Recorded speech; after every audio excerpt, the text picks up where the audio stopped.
Welcome back. This is the FlowTrack Podcast. FlowTrackPodcast@gmail.com is our email address. You can find the show on our YouTube page where we go live every Monday, Wednesday, and Friday, 9 a.m. Central. That's the FlowTrack Podcast YouTube page. You can also download the show wherever you listen to audio podcasts. I'm Kevin. He's Gordon. Happy Monday morning to you, Mr. Mac. How are you doing? Doing all right. I mean, Eagles won, which is always a great thing. As people know in this podcast, I love my Philadelphia sports teams. So Jalen Hurts looking like the next Russell Wilson out there. It was pretty good sighting. But the highlight, or I guess low light of the weekend was I fell on my bike. I got a little cut on my hand. Oh, what happened? I fell. I'm bad at biking. I'm not good, and my knee is the one that the major cut is at. Just not good at biking. I haven't mastered it yet. At age 33, I need to work on it.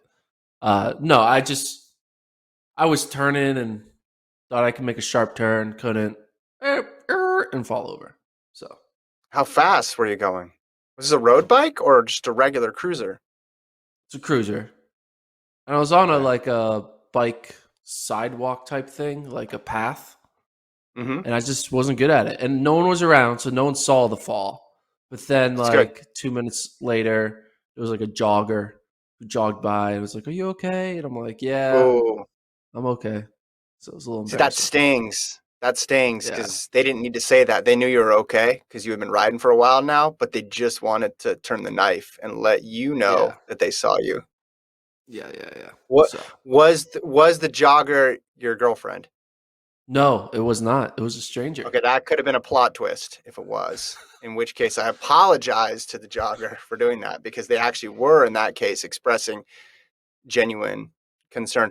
I'm really good at falling when I run, and I've gotten better over the years at trying to play it off because I usually fall in very public places, sidewalks that are parallel to major streets. So the cars aren't going to stop, but there's just a ton of cars going by. I remember the last time I fell, it was on Lamar Boulevard here in Austin, just scraped my hands up crazy bad. And I knew at least 5 cars saw what happened, but I like to pretend they didn't because they kept driving. But the reality was they kept driving because they're on a road going about 50 miles an hour. So, yeah, that's a little more embarrassing than the bike. I feel like people are used to the bike, seeing crashes on the bike. Yeah. I just got the bike. I got the bike like 3 weeks ago, too. So, breaking it in already, literally breaking it in, yeah. Is the bike okay? Yeah, bike's fine. Okay. Knee, not Bike's so much. Fine. I need to put some Neosporin on it. I want to stretch this segment out so Travis could clip it because he likes to clip the things where you admit to doing embarrassing things and puts it up on the site before we're even done. Like Gordon cannot ride a bike, headline on FlowTrack. Okay.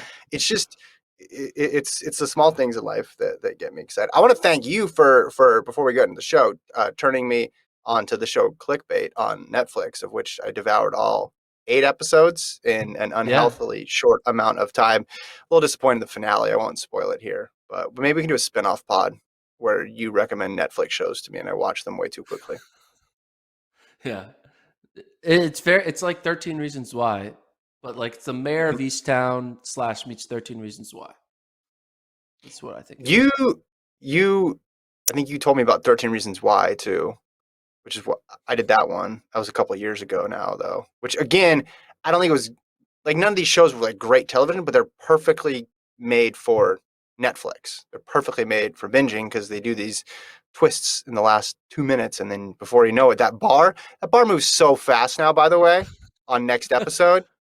Like originally you had to actually go back, find the next episode, click on it. Then the bar would move, I don't know, at like 8-minute mile pace. And now it's flying across this. It's like Sifan Hassan when your episode ends. It's like all the way. And I'm like, I don't even know if I want to watch it. And then all of a sudden you're in before you even really consented to doing it.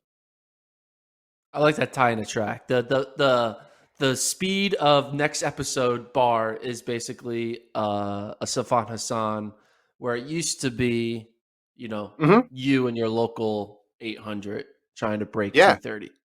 Yeah.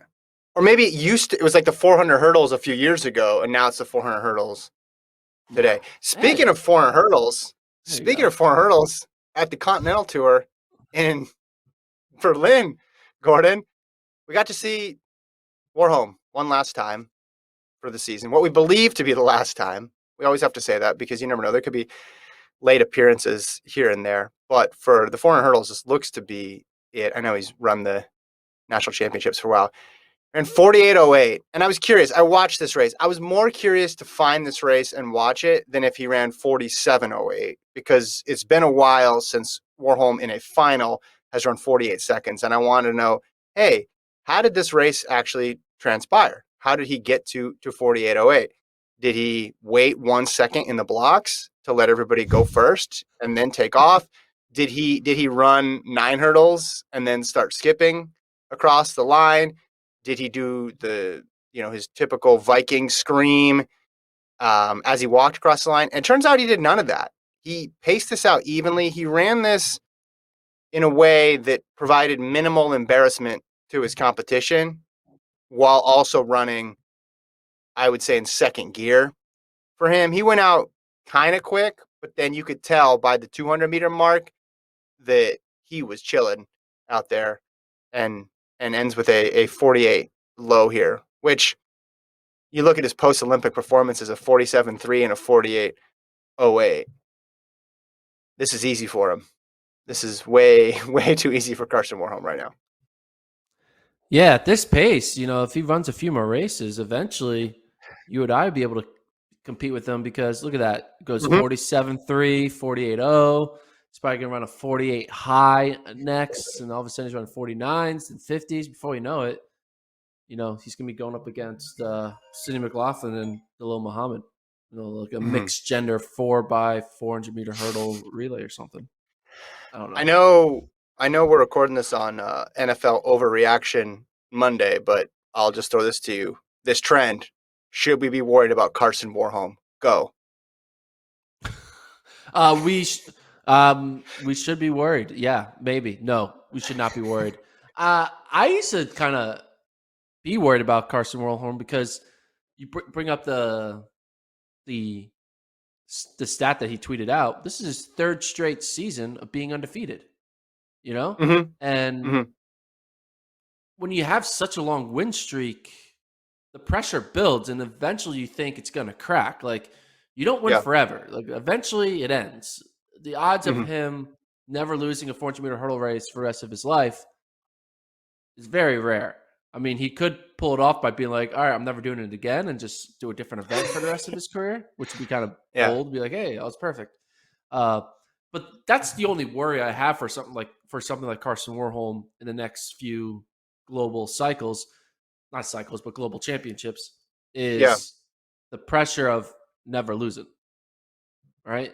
And here's the problem. He's fit to run fast no matter what, but the question is he mentally fit to do a fourth straight season of winning and then a fifth straight, et cetera, et cetera. Yeah. And here's the problem. He happens to be in an event where the longest win streak of all time is Edwin Moses' 9 years of winning 122 races in a row.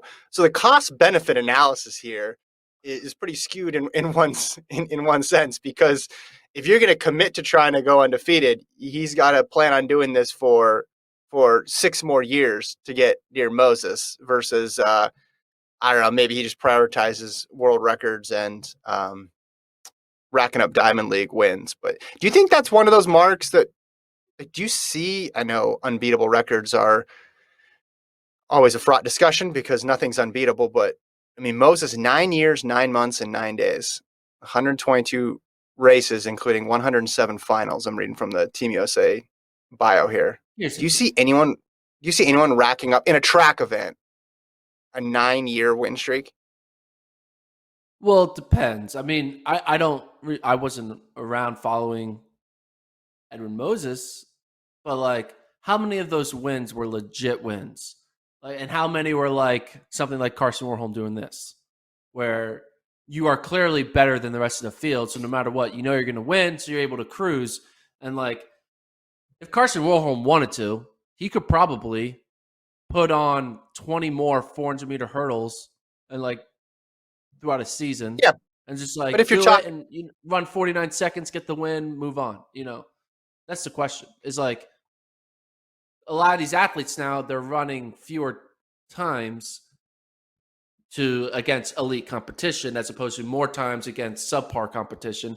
And I would love to know like how many times of those 100 plus Edwin Moses victories were legitimate, like against top 8 talent in the world versus, oh, it's an easy win. Or like Carson Rollholm showing up to the Stanford invite to run the 400 hurdles. Yeah. I mean, he's on the circuit, though, is what I'm saying. He's on the circuit for 10 years. Were there some races where, he didn't run every single race, but if you're talking about 122 races over 9 years, averaging more than 10 races a year, obviously, 1980 he wins the trials, but then there's the boycott. They don't start doing world championships until 83, right? Which is he wins the world title there. Then you go into 84, wins the Olympics. Yeah, I think the biggest obstacle. I mean, Moses' streak is insane. It's incredible. He won those titles. He was out on the circuit for that long. I think that the biggest obstacle to it, as you mentioned, is the frequency of racing. Because like you look at some of these seasons, you pull up Moses's some of Moses's years. I mean, he's running 10, 15 times consistently in the late 70s and into the early 80s. So just that level of racing is not as common. And you have someone like Warholm, but then you also have someone like Benjamin. Is it impossible that Benjamin beats Warholm over the next couple of years? Absolutely not. It's just a number that always sticks out to me. 9 years. That's crazy. So Carson has won 22 in a row right now. So he just needs 100, and he's got it. Yeah. All right. His right last around the corner. loss was at the Ostrava Continental Cup, September 8th, 2018. Got third. I do like the fact that I bring up 100. I do like the fact that I bring up 122 straight wins, and your first reaction is, well, how many of those are legitimate? Well, then, I mean, it's 122. Even if 20 of them were not, you're still talking about 100 races in a row. Yeah, but if 20 of them are not legitimate, like, then it's not. I don't know. You know what I mean? No, we don't like the sport is right. The scheduling is different then than it is now. It's different. So, but I'm saying, say you didn't even, and a lot of these you didn't have major championships. The competition's different. The depth is different. Like, was there a 100%, 100%, 100%? It was different. Wasn't a Ryan Benjamin chasing, Moses. I'm just saying 9 years though. 9 years is Bolt didn't do 9 years. Kipchoge didn't do 9 years. It's a lot of time. It's a lot of time to stay undefeated. And you take world championships and Olympics out of it, just going through the Diamond League and being undefeated for that long is just something that I don't know. It's going to be a while. Who was getting second in the Olympic final when Edwin Moses was running, and how fast were they running? That's a question that I can pull up right here. So you want to look at like 84? Sure. So 84. I mean, it's not like his time. I mean, his times are really good. He ran 47.0. Who was getting second? How fast was second? Second. So he ran 47.75 at the Olympics. Danny Harris 48.13 for silver. And then if you go back to 83 and you pull up the World Championships, the inaugural World Championships, he ran 47.50.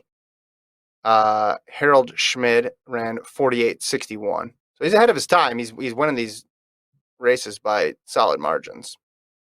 Yeah. Over the course of 9 years, there's definitely going to be races that you don't run where there was a chance someone could beat you. But all that being said, when you look at it with the benefit of history and you see that number, because we look at Warholm as this dominant figure who's come in the clutch so many times, and you said he's run, 22 in a row? Yeah. So he's got to get 100 more. That's just, I don't know. That's a long time to stay healthy and be out there and running that many races too. Anyway, true. Moving on. Bracey. You want to talk about Marvin Bracey here in Berlin? 995, bunch of false starts in this race, but Bracey looked really solid again. You can count on him for a 9.9, Gordon. You can pretty much pencil Bracey in for a sub 10 performance every time he goes out. Yeah, I mean, Bracey isn't going anywhere. He's another one of those guys who's going to be in the mix in 2022. in the kind of recalibrated 100-meter dash that we now know. We used to thought we had the calibration with it being Coleman and Lyles, but now back from not the grave, but the healthy Bromell is a factor. Obviously, Curley becoming the dominant factor he is at the global stage. Bracy coming back, doing a second run here after making the Olympics in 2016. It's just deep. There's a lot of guys, and Bracy's still running 9.9 late in the season.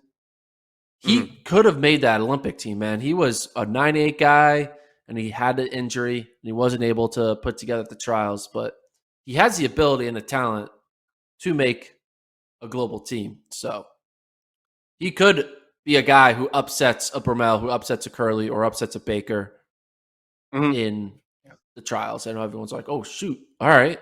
This big gun all of a sudden is not on the world team. So yeah.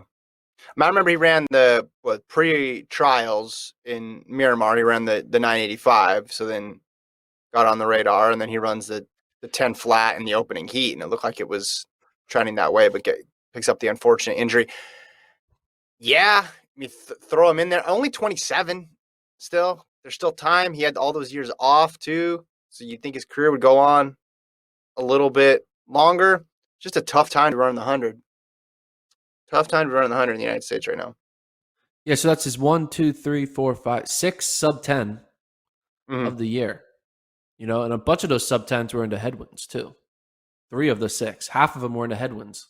So I wish he had a chance at pre. That would have been fun to see with all those big guns out there running at the Prefontaine Classic. But still clicking them off, and if you can go sub 10 consistently, we talked last week. What's 2022 going to be? Is it going to be a 9.8 year, right? Or is it going to be a 9.7 year? Because if it's a 9.8 year, a lot of people have a chance for gold next year. You think it's going to be a 9.7 year, though, which I think would make it a little bit more exclusive, or would make it more exclusive territory. But if things get in the 9.8s again, like they did this year with the winning time, I think for trials and also at the World Championships, someone like Bracy could factor in. Yeah, you see fans back in mid-August, not clamoring, fans, but athletes clamoring for Bracy to be in pre. But the way that works, there's the whole Nike thing and rules and this, that, and the other thing. So rules, I don't know. This stupid political that agents. Yeah. This, oh no, you need this. Oh, too many Americans. All that stuff. Yeah, all that stuff. How about Kate Grace? Hey, ends her season with the win, 401. Just dominant last. Can we pull up, Travis, her last 250? This race was somewhat competitive. I don't know if we have it, but she just put the foot on the gas with about 250 to go and just blew this thing wide open. It was off a pretty conservative relative to recent Diamond League races. But yeah, you see this margin right here. We'll throw it up. But if you go back to just when they are on the backstretch, it was real close. And then she just decided to make a move and then left everybody in her wake. I was very impressed. I'm very impressed by Kate Grace's ability to bounce back and forth between the 8 and the 15 and the mile, and also her ability just to have this endless season go on forever, because I'm guessing at the beginning of the year, she had everything plotted out with the Olympics, doesn't make it, and then has to pivot to plan B. And here she is in September, still winning big races. So obviously she's been doing incredible 800s, according to Emma Coburn. Her 10 sub 2s, 5 sub 159s, 4 157s. Pretty good. But more than pretty good. Beautifully good, some people would say. But now you're on 401 PB. I remember I made a comment that she chose the wrong event in 2019 when she did the 15 instead of the 8, because she could have made the 8 team. But now that the 8 has, Raven Rogers and Athing Mo, who Athing ain't losing in a long time, and Raven's a gamer who can make more world teams. And you look at the 1500, You kind of only Yep. look at really Yep. El Perrier as the only steadfast person for the next few years. Do you think Kate will then once again go back to the 15 away from the 8? Yeah, you were right in 2019, by the way, and but that doesn't mean that you stick with that event. You have to go based on where the opportunities are, and if you're equal, would you say she's equally good in both, or I'd say a little bit better in the 8? Would we say, is that fair to say right now? I would say she's better in the 8, but the question Right. is the The field, team though, is is easier. better in the Yeah. 8. The easier Yeah. team to make is in the 15, Like, I mean, Kate Yeah. Grace is a 157 runner. You think she should be able to outkick Schlachterhoffen, Osika, McGee, Norris. Like, Mm-hmm. I don't know. It's easier to find a spot for Kate Grace in the top 3 in the 15 than it is to find her in the top Yeah. 3 in the 8. So Yeah. maybe we should go Which back is to the why, 15 again. yeah, I think both, both, if it's possible, and when it gets closer, if you have to choose one, then you look at the nature of the field. Because you're right, 2019, the opportunities were larger in the 8. Now we get to 2022, the opportunities look to be, not for sure yet. We'll have to wait till we get closer, but opportunities look to be much better if you're an American woman in the 15 than in the 800. And if she keeps running like she is, I think she'll just gonna find her way on one of the teams or the other. Do you feel that way? If this is who Kate Grace can be next year in May and June and July, that she's gonna make a team. Yeah. I wonder what events first in the if it's going to be possible to do both, because she entered both in 2019, but then scratched the 8 semis in favor for the 15 final, Yeah, and it didn't work out. You just want her to be able to not have to pick, like be able yeah. to not have to have a regret of like, ooh, maybe I should have done the other event. And I I was think all in it's on gonna her be being the second best 800-meter runner in the world. And now all of a sudden I'm like, don't even run the 8. Do the 15. That 800. Yeah, makes exactly. sense. Yeah. Taking advice from Gordon should be its own segment on the show where you Yeah. offer pro advice that you immediately retract. Yep. They have prioritized Eugene 2022 doubles for the actual world championship. And by doubles, I mean the common doubles, because we know the 4-8 double isn't possible because we looked that up, the thing for thing mo. But the 1-2, the 2-4, the 8-15, et cetera, are possible. So it would be weird to me if they made it possible for world champs, but they didn't make the 8-15 possible for trials. So I think she's going to be able to have the opportunity to do both, and I think she should keep that option open. In the same way, I mean, a lot of didn't. I mean, Martinez, I'm thinking of famously in 2016 at the trials when there was that big fall in the women's 8, and then comes back and sneaks in and gets it in the 15. There's been a lot of people who have gone for both and been unsuccessful in one, but made it in the other. So I think it's pretty straightforward that keep both options open for yourself. Yeah.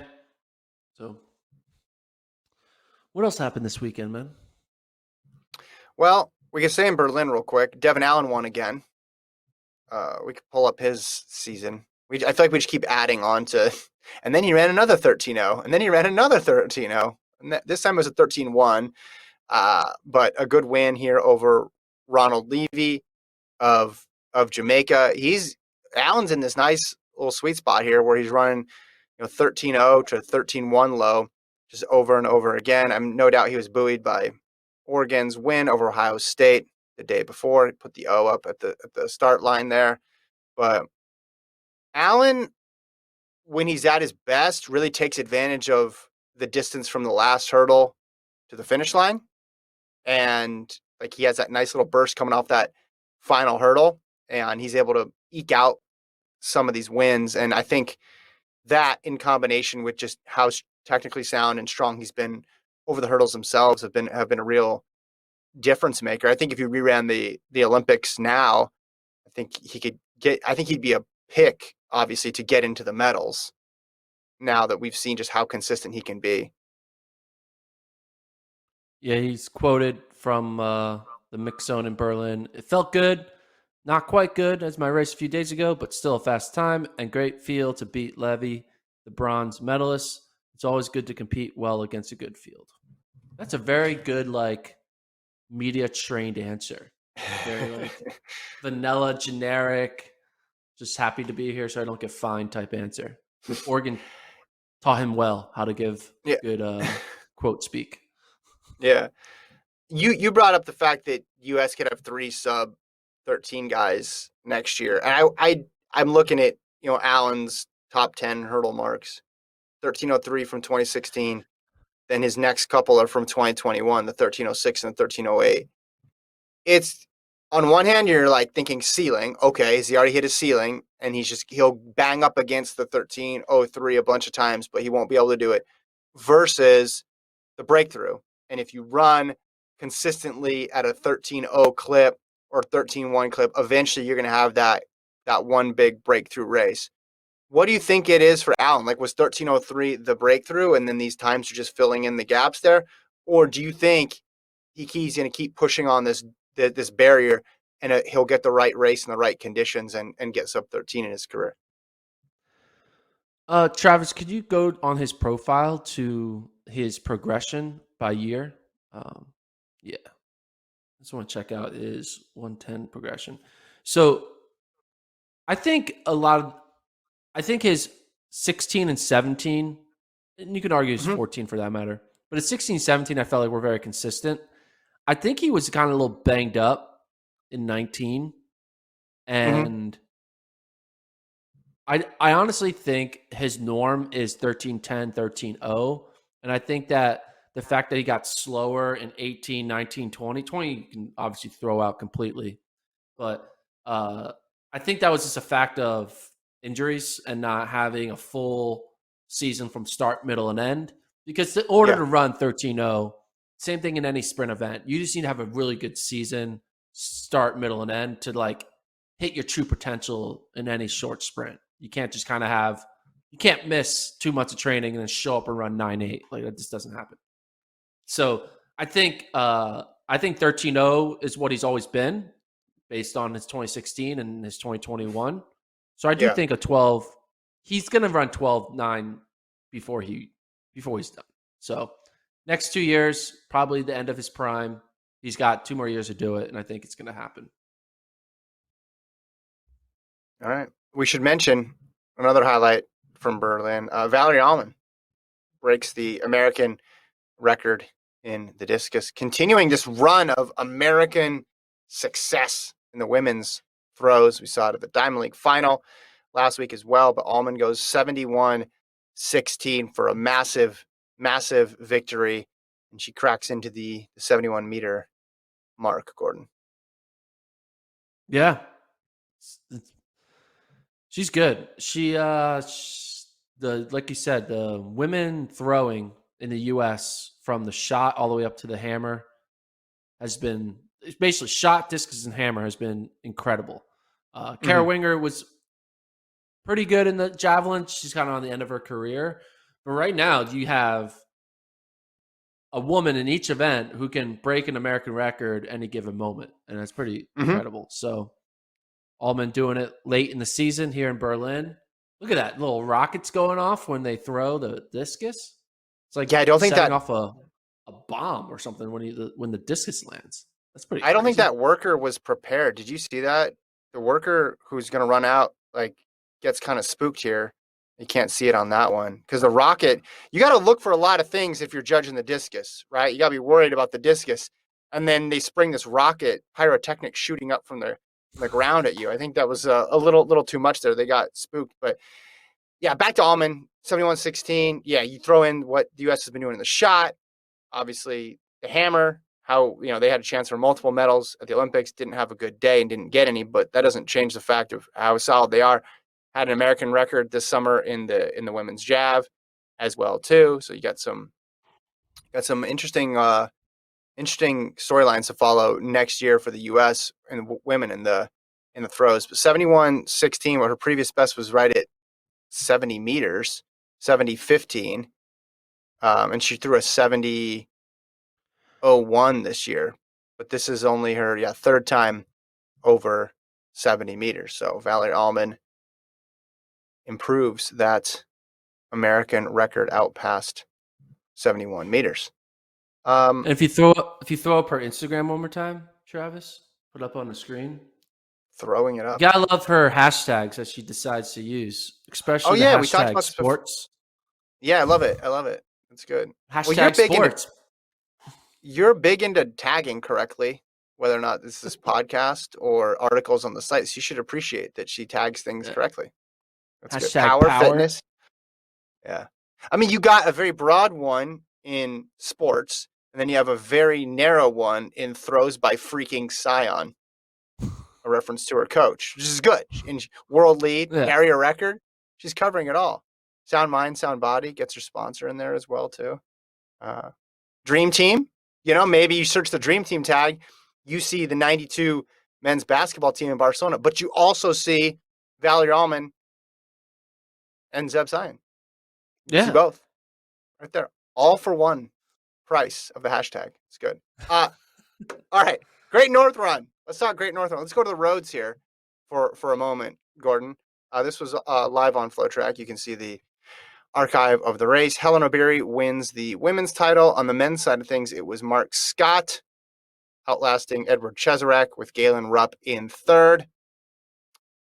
1:01:22 for Mark Scott, 9 seconds over Ches. Rupp was back. Rupp was battling with that second group and ultimately finishes 20 seconds back in 1:01:52. What did you think? I mean, we had Scott. This was his third half marathon, coming off a track season where he showed a lot of promise early on, then got banged up. Cheserek hasn't been competing as much. This was his debut, and then you have Rupp tuning up for a full marathon. So 3 people in the top 3 spots coming from all different angles in terms of preparation and then their season thus far. Yeah, I mean, Scott winning makes sense. He has the most kind of experience compared to Cheserek, obviously, and also being on, in his home country, it's a little more motivation. You kind of you get up for that. Look, he's like cheering on the crowd as he come down the home stretch. He wanted to do well here. So Scott winning makes sense. I was very impressed with Cheserek. This is his half marathon debut. 61 something is a pretty good starting point for him. And it gets me really excited to see, all right, when is he going to do his marathon and what type of marathoner can he become? So I'm excited for that. And then Rupp, obviously, he's coming off the Olympics. So it's not really expected for him to be throwing down anything crazy like a 60 or 59 or anything like that. He's just trying to get his body right in a quick turnaround for Chicago. When I talked to the coach, Mike Smith, told me, he was like, yeah, he's just trying to get another race in his legs, kind of get the Olympics out of the legs and get a new race in it, and kind of get ready for Chicago. You can't just go cold turkey into another marathon. You got to have a race or two in between. Mm-hmm. And he managed to beat Smith, who was wearing salmon-colored shorts. So for Rupp, you want to make sure you hold the line. You don't let anybody with salmon-colored shorts beat you. I thought Scott. Yeah, sure. There's a question. How do you think this photo right here originated? Like, how do you think they got these 3 guys to put their hands up like that? Like, who do you think? It seems like a very awkward photo of the athletes putting their hands up, like in a victory form. I don't know. This is kind of random to you? Yeah. So for those of you who are listening and not watching, there's a finish line shot of the 3. Mark Scott's in the middle. His arms are at a 90-degree angle with the number 1 finger up. You have Rupp, his hands straight up and clenched fists, so they're all the way above his head. And then you have Cheserek, similar to Rupp, but elbows a little bit bent, so they don't really look in unison at all. Here's what I think happened. Someone was a photographer or somebody else was yelling what to do at them. And they're like, hey, put your hands up, put your hands up, put your hands up. And then this is the end result. Because that's what happens a lot of time. Photographers or media personnel at the finish line want to create these shots, and this is what you get. This does look extremely awkward. Also, you can tell the difference between the people who are used to running on the road versus people used to running on the track in the way they celebrate. Because Mark Scott, if you watch that finish, he did like 3 different cycles of a celebration because I don't think he knew how close he was to the actual finish line. Whereas if he's at the track, he knows, okay, I'll just pump do one last look with 50 meters, then pump my fist and go across. He just kept going through. He was like asking for more noise, then he's pumping his fist, and he's doing that. And then he's like, wait a minute, I'm still going. Okay, guess I got to do that thing again. Wait, Chesarek's not going to catch me, is he? All right, let me just pump my fist one more time. And then he goes across the line. A little more seasoning on the road, and he'll just be like Kipchoge. He'll just do that, a couple fist pumps, and then fly across the finish line, and he'll be all good. Serious question though on Ches before we move on. What's his best event? What's his future? I mean, you have to. I don't know what his best event is yet, because you never know what a marathon's going to do to someone. It could be the best thing that ever happened to them, or the worst thing that they've ever done to themselves. So, I'm just excited for he's going to do it eventually, and you just want to know, like, is he going to be like a 210 guy, or can he find a way to be like a 206, 205 guy? And you're like, whoa, I didn't, because he has talent. We've seen what he did at all of his Oregon days. He's able to run. He has a fast 5K and 10K to his name, but he just hasn't had. Yeah, obviously the mile. You just have to see. You just want to see. I think he's kind of in love with the track, right? And you kind of want to use up all of your years of track capability first before you bother going to the roads. But with Ches, the way his post-collegiate career worked out, with not really having the citizenship thing figured out, whether he was going to compete for Kenya or US, that kind of pushed back his track opportunities. And then obviously pandemic pushed it back for everyone. I think maybe he's probably having a moment like, hey, maybe I should think about the marathon more seriously and look at that as a new way to kind of reset my career as a post-collegiate athlete, of like, all right, new challenge. Maybe this is the place where I can thrive the way I was thriving in the NCAA level. He was good at everything. Because you think of him, oh, wow, he wins all these NCAA cross-country titles, but then you remember what he did in the mile in college too. And then in that 2018 season where he ran the 3:49 mile, he also ripped off a really good 3K. And you're like, all right, well, this is going to be his best race. But now you look and he's 27 and his PB in the 5K is 13:04. And you're thinking, all right, well, 13:04 isn't what it used to. And then you're looking at these Olympic finals filled with former NCAA guys. And you're thinking, okay, well, he could be in there with these guys. Yeah. Fisher, right? Fisher, McDonald, guys like that. Yeah. Justin Knight, and you just wonder, okay, when is that race going to come? And you're right, he's had to deal with obstacles that those other athletes haven't had to deal with, which has certainly impacted him greatly. But he has the talent to be there. I think at this point, it's just finding the right event. So those 1,500 mile times, the outdoor ones are a bit misleading because he has the 3:49 from BU indoors, which is what really sets him apart or really shows his true ability, was those indoor marks, right? And the 7:38 indoor, I remember that one. That was that stretch where he was just on absolute fire as a professional runner. I wonder where it's going to come from, because listen, not everybody is Sifan Hassan and has this crazy range, but if you're trying to search for an event, okay, what is it? I mean, running 3:49 in the mile and then doing a half marathon as well as he did here too, you're thinking, all right, well, there's got to be something, right? Yeah. There's got to be something but eventually you got to choose one thing, because I don't think any pro runner wants to be. They would trade being top 10 or top 15 in a lot of events for being top 3 in one event, because that's where the real purpose of someone's career is. We mentioned the women briefly. Obiri, 6-second win over Ailish McColgan, who's had a solid season. Obiri, she's got pretty good range, formerly 1,500, then moves up 5:10, and then now showing her ability at the half marathon. Charlotte Purdue was third, but a ways back than Loketti. Scott, Molly Seidel, 1:11:55 for 7th.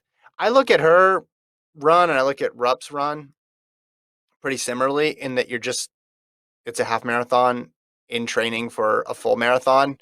And those, I think, are the races that you can take the least amount from. Like they give you the least definitive conclusions because sometimes they run them too fast and then their marathon is flat, and then sometimes they run them slow and a couple weeks later they run a full marathon at close to the same pace and just like, wait, what? Yeah, you see this Instagram Molly Seidel posted before the half. It's like the Yeah, 10-year yeah. anniversary of Ches and Molly winning the Foot Locker, and now they're That's in Europe running a half marathon. it's pretty It's cool. kind of wild. That's pretty Yeah. Yeah. Pretty cool because longevity is not guaranteed in the sport, especially for people who win Foot Locker titles, and they've both had incredible journeys to get there. All right, so now we have the women's picture at the finish line. Let's compare and contrast this one. So you have Obiri. Okay, so Obiri's doing the same thing in the middle as Mark Scott. So this must have been something that was discussed prior to, or the communication was clear. Let's zoom in a little bit if we can on this. So Obiri's in the middle with the 90-degree angle and the number 1 fingers. But then you have McColgan, who's to Obiri's right, just with one arm up, holding a water bottle, right angle on the arm, and their left arm down. It's symmetrical, right? Because then Purdue's on the left side, and her left hand is up, making a 90-degree angle. You know what I think happened here? I think these road pictures are used to being taken with flags. So everybody's more awkward when they're not holding it. It's awkward because they have no nothing to hold. Like if you were to Photoshop flags into the Cheserek Rupp Mark Scott photo, it would look normal because it would just be holding flags behind them. Same thing here. I think it's the awkward of thing. Like you're supposed to give me something to hold. You know, yeah, it's true. And the women here are trying to do it with their water bottles, but it's not working. You know. Well, okay, so I'm looking now. Yeah, Obiri's holding a water bottle and then a thumbs up. So she's not putting a number 1 finger up. Because Mark Scott and Helen Obiri are an advantage in this situation because they won. So they can put up the number 1 finger. They can do something with their body. Rupp, Ches, right? They're doing fists because Rupp's not going to hold up a number 3 and Ches is not going to put up a number 2. So instead they just literally are doing the old double fist here and putting them up in the sky. I think you're right about the flags. Yeah. Ches isn't even looking. Ches isn't even looking to be holding at the photo. Something. Yeah. Look at Ches. He's not even looking. Like the person who yelled, "Put your hands up." Ches is like looking over to the left. It's just an awkward photo altogether. Yeah, two different setups. I think similar motivations on both. 2 different results, both very awkward. I think this is a hilarious. Like Charlotte Purdue is like waving. And then Eilish McColgan looks like she's going to sell the water that she's holding in her right hand. Like it looks like she's doing 2 an for ad. 4, 3 for 6. Yeah. Yeah, she's outside a game or something. But she's just like, or she's doing product placement for this water. Beery's got the thumbs up at another water. Yeah, it is funny. Right after, there's always that awkward thing too, where right after they want to get the finish line photo and they just do a marathon and they're exhausted, and the race director, the media coordinator is like, here, hold up this flag right away, like as they're stumbling.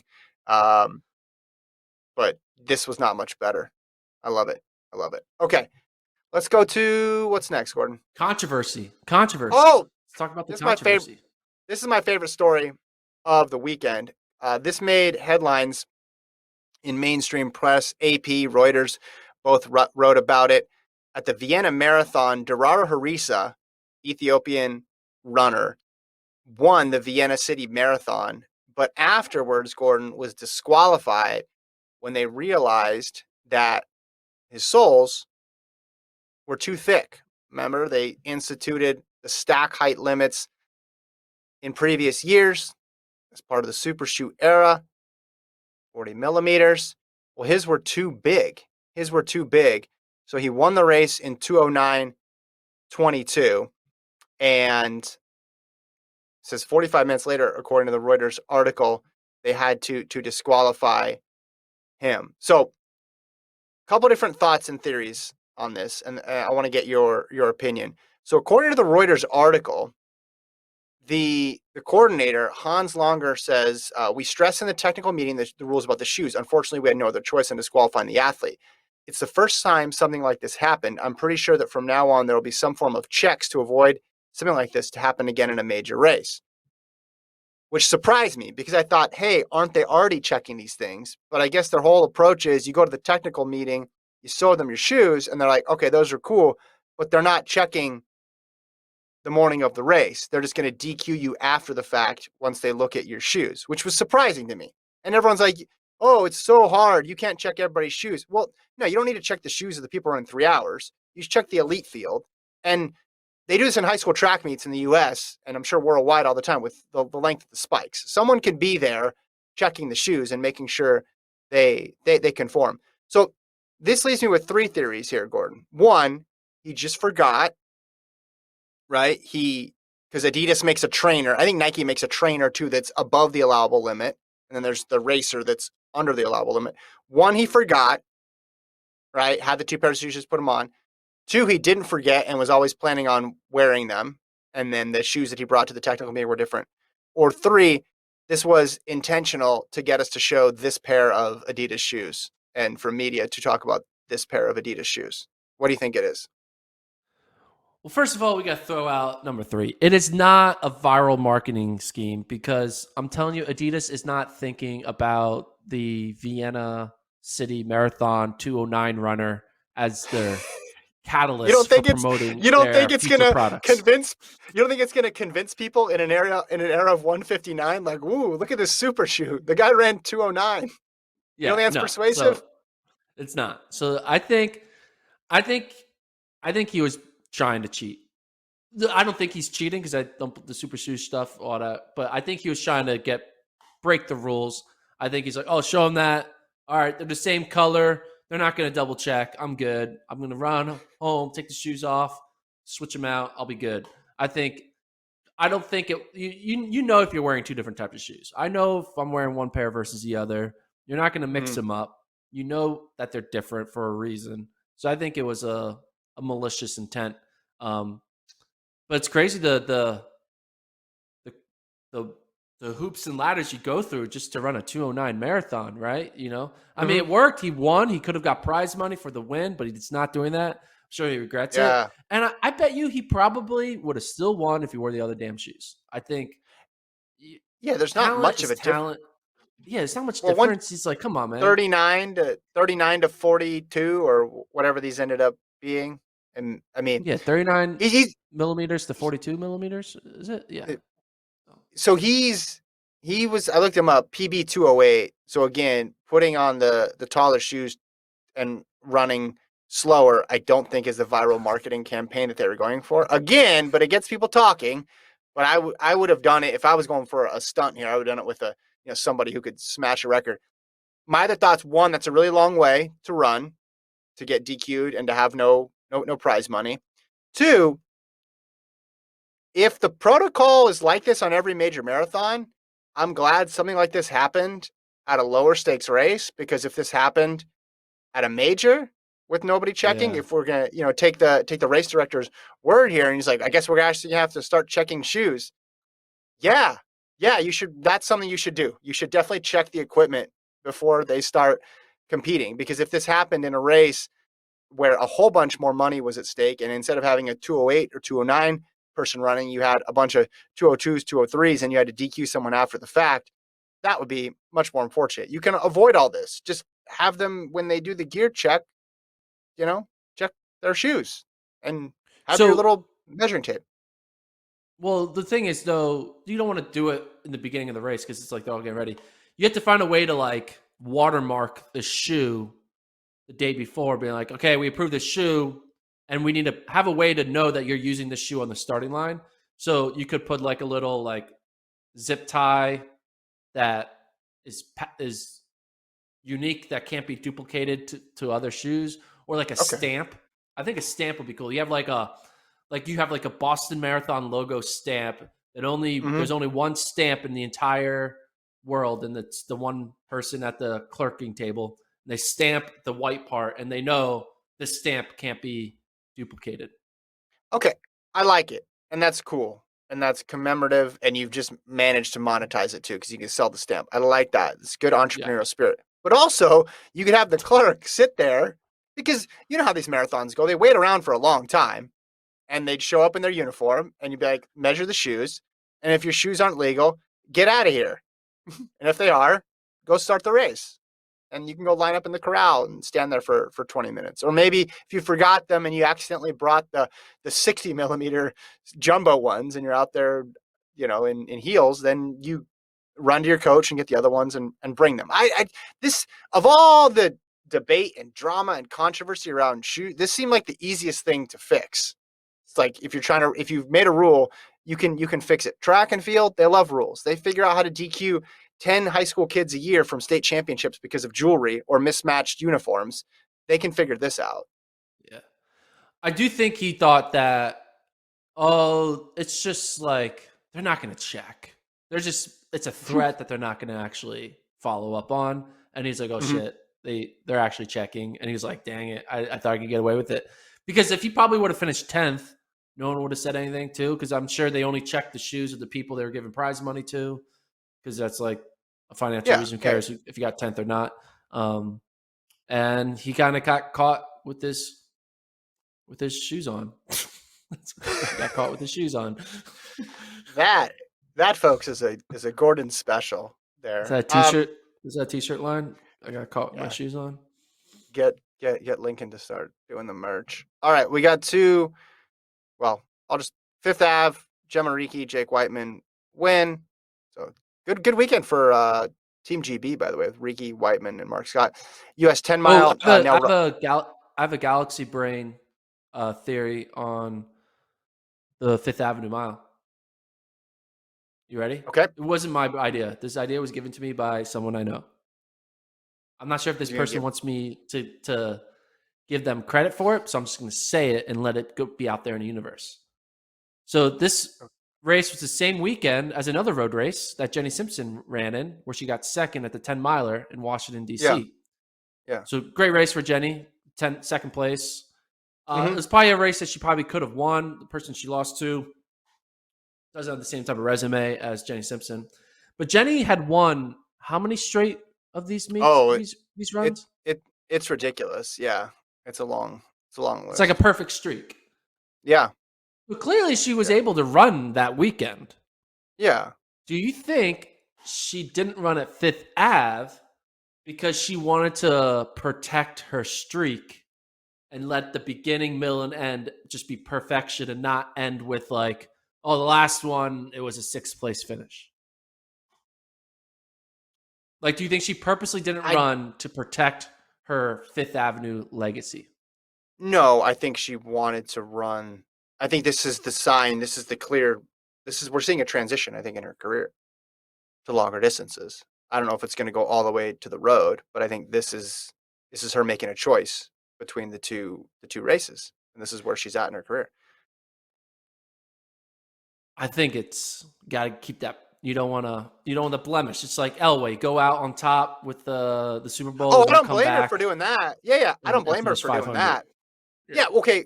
If they weren't on the same weekend, like what's the point if she doesn't think she can compete at in this mile distance and it serves no purpose? What's the point of her running it then? Yeah, you might as well keep the streak. Streaks are great. I love streaks. Everybody loves streaks, so keep the streak. Yeah.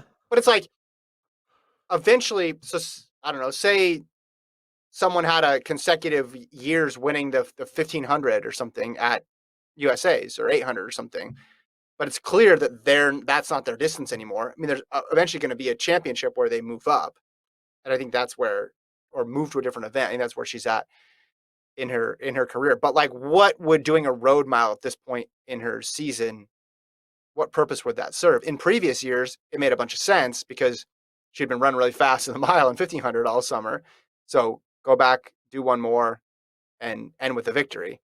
This year, that wasn't the case. She's transitioning to something else, at least for the short term. So what's the point of running the mile? There's no there's no valor. I know you like to talk about like you give people credit for showing up even when they know they're going to get beat, and I get that. Um, but like if there's no purpose to run the race to begin with, then I don't blame anybody for being like, why go there and get 7th or 8th or something when I could do a 10 mile and push myself in a different Yeah. direction. Yeah. So do you Anyway, think Jenny's 10 mile at DC can give you any inclination? Is that the right word? I don't know if that's a word or not. inclination's a word. Yeah. Inclination's a word. Inclination into a Oh, you want potential long insight. You want in. distance career for Jenny Simpson. Not a long distance career that's like showing up and high five because you're a legacy athlete. I'm talking Yeah. about being able to be in top 3 fitness, whether it's in a marathon or a 10K, Mm. 5K. What you're saying, was this one fast enough to prove that? Yeah.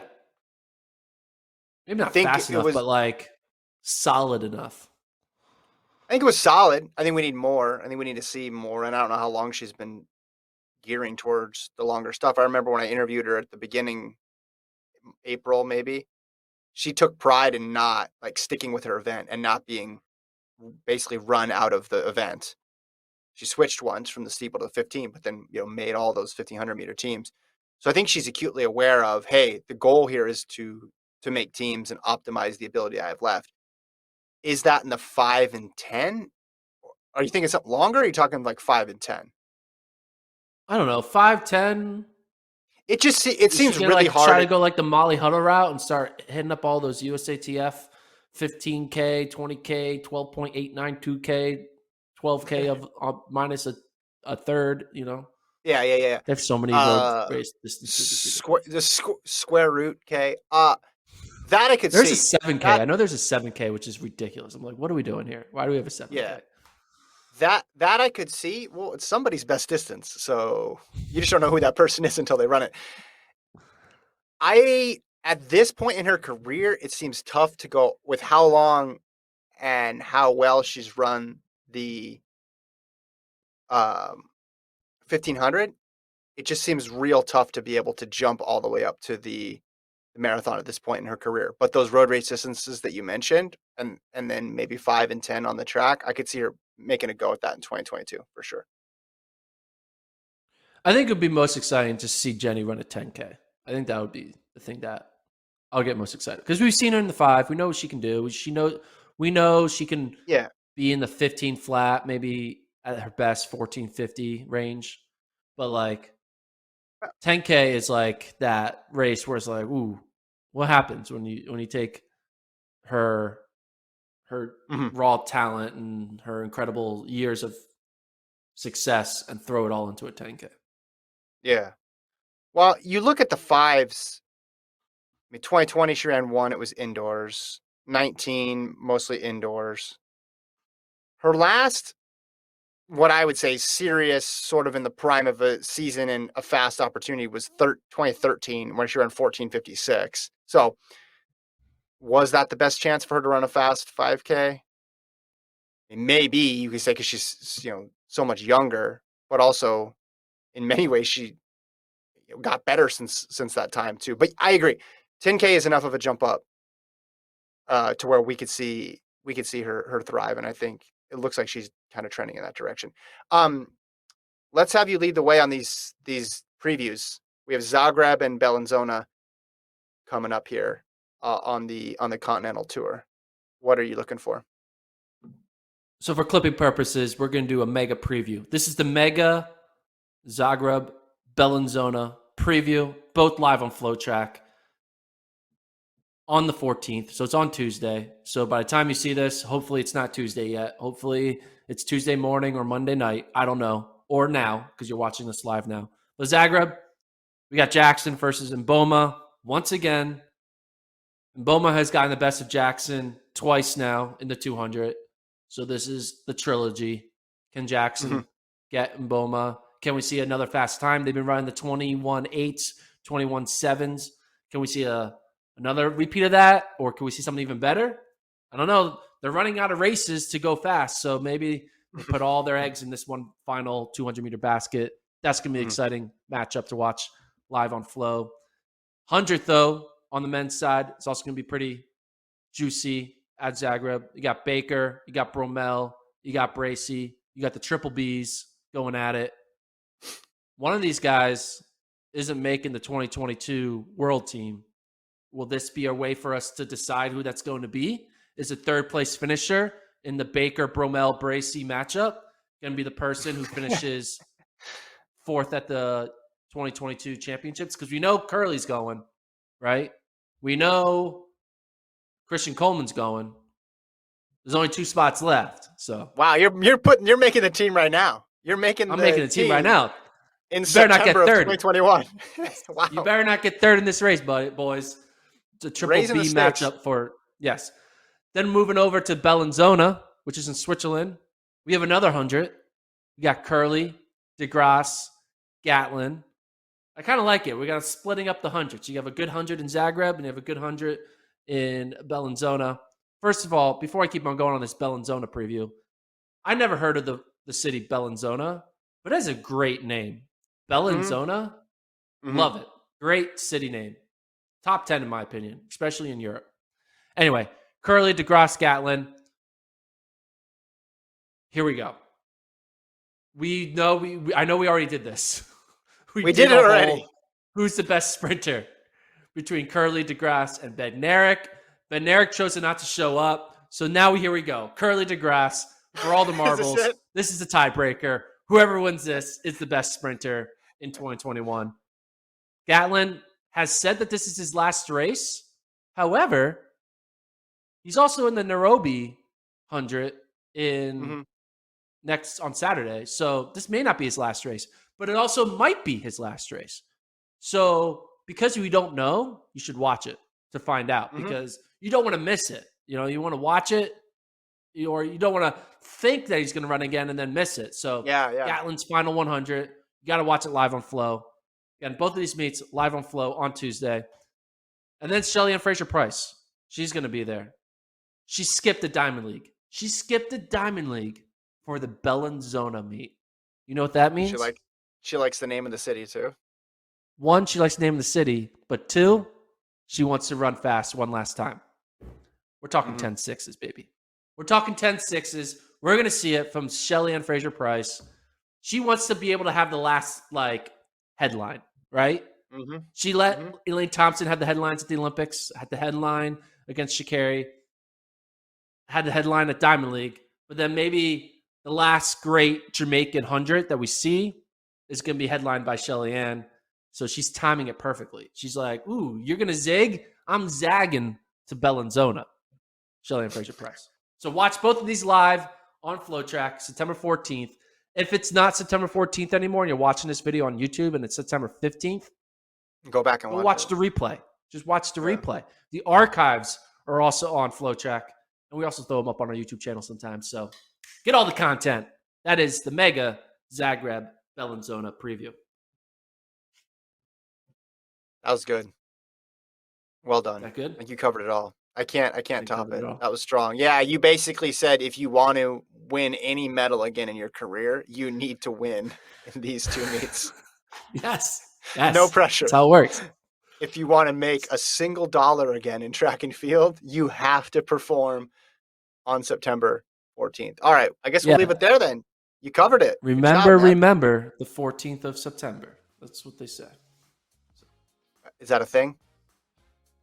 Yeah, no, remember the 5th of November. Okay. V for Vendetta. The whole. Okay. All right. I lost. There we go. I lost you. We're ending on a high note. Play the music. We should have quit while we're ahead. Thanks, Colt. Yes. Thanks, Travis. Like and subscribe. Download the podcast. Do all this stuff. Bye, everyone.